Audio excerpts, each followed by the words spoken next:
Kakaikot ko nga dito sa Quiapo ay may nakita ako nagtitinda ng baga ng baka na talagang dinudumog dahil paglapag pa lang ng bagong luto ay ubos na agad. Hello boss, ano po yan boss? Baga po sir. Baga na walang bisyo, damo lang ang kinakain. Ay ganun, walang bisyo, damo lang. Anong kakaiba nitong baga nyo dito boss?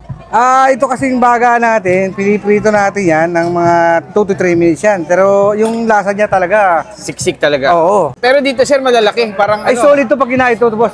Solid na solid to pag kinain mo to. parang barbecue, Ay no? nako, parang barbecue talaga siya. Solid na solid to Tapos talagang. may nakita ko boss, ano yung parang bilog na yun? Ay ito yung bawang ng pang-aroma niya para lalo siyang bumango yan. Nilalagyan ko sa ng pang-ibaba. Pang-aroma niya to boss.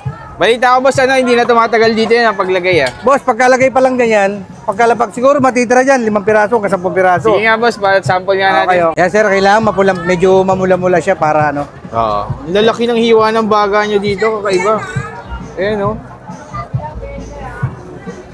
Dahil dami na nag-aabang guys, ayan sila. Pwede na po kayo dumampot mga sir. Sige na, dampot na oh. Pwede na po. Dampot na. Dito po ya, pwede dampot na po kayo. So yung pagkalapag pa lang ni Sir John, Oo, sakto labas. siraan na, ayan na, ang dami na. Sir, tanong ko lang sir, saan kayo banda dito sa Quiapo? Dito may harapan ng simbahan lang tayo. Harapan Ayan, meron tayong arko rito. Yan, harapan po ng simbahan. Paglabas ng exit na exit. Yan, bungad na bungad. Pag nakakita nyo na po yan. Anong oras kayo nandito sir? Mga 1 PM po nag-i-start na po ako.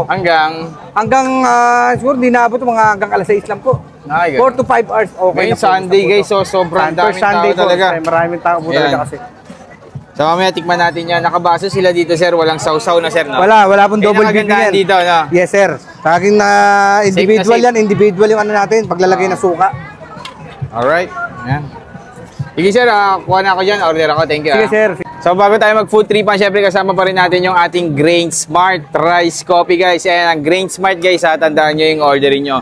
Grain Smart Rice Coffee, ang kape na gawa sa bigas, low calorie and decaffeinated, pwede ito sa mga acidic guys.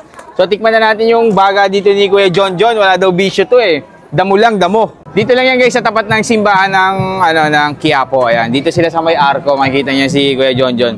20 pesos isang stick, ayan, ganyan. Tapos nakabaso.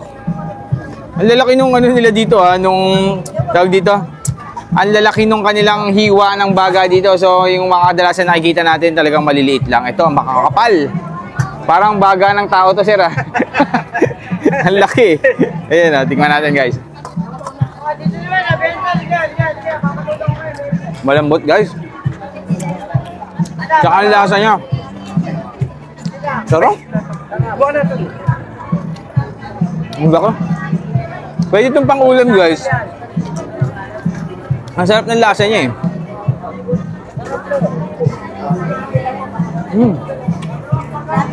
Tsaka yung suka ni John.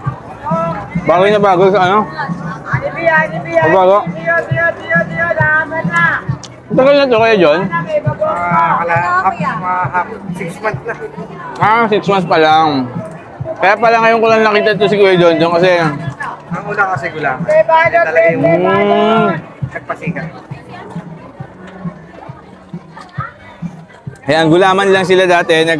Ngayon, kauna-unahan to dito sa Kuya John, no? Sa Quiapo, ito lang. Titig talaga siya, nakakaiba kaya ayaw kasi manggaya ng mga tinda. Tinda, tama. Tinda mo unique talaga. Nag-iisang baga dito sa Quiapo. Ito lang, nandito lang sa may tapat ng simbahan lang. Kahit malaki siya guys, ang maganda sa kanya, hindi siya matigas. Hindi katulad ng iba, di ba, pag hirap na kainin. Ito, ang lambot pa rin. So yung mga food trip, dahil na kayo dito, baga ni Kuya John, ito. Hanapin nyo lang, may malaking katawan na may tato. Dito lang yan. Thank you. Ay! So sa mga nauuhaw dyan, dito sila nagsimula sa gulaman nila. Ayan, meron yan sila dito. 10 pesos, 20 pesos, 30. Pag gusto niya, may dala kayong tumbler. Pag 1 litro, meron 35, 50. Ito, magkano po ito? 20 pesos po. 20 pesos yung ganito. Magic gulaman din niya sa Quiapo. Ang daming gulaman. Parang puro gulaman. Kahit di vlogger, Kuya John, ganito talaga. So kahit di vlogger guys, ganito, puro gulaman talaga. Kada higop mo, para kang umiinom ng Hindi kami nagtitipid sa ingredients namin, talagang sinusulit namin para pagkakain. Babalikan talaga. Yan po, 2 years na po sa akin yan. Yung Magic Gulaman. Dito pala masarap guys yung ano, yung Magic Gulaman kay Kuya John. Eh, no? Parang nagmogo-mogo.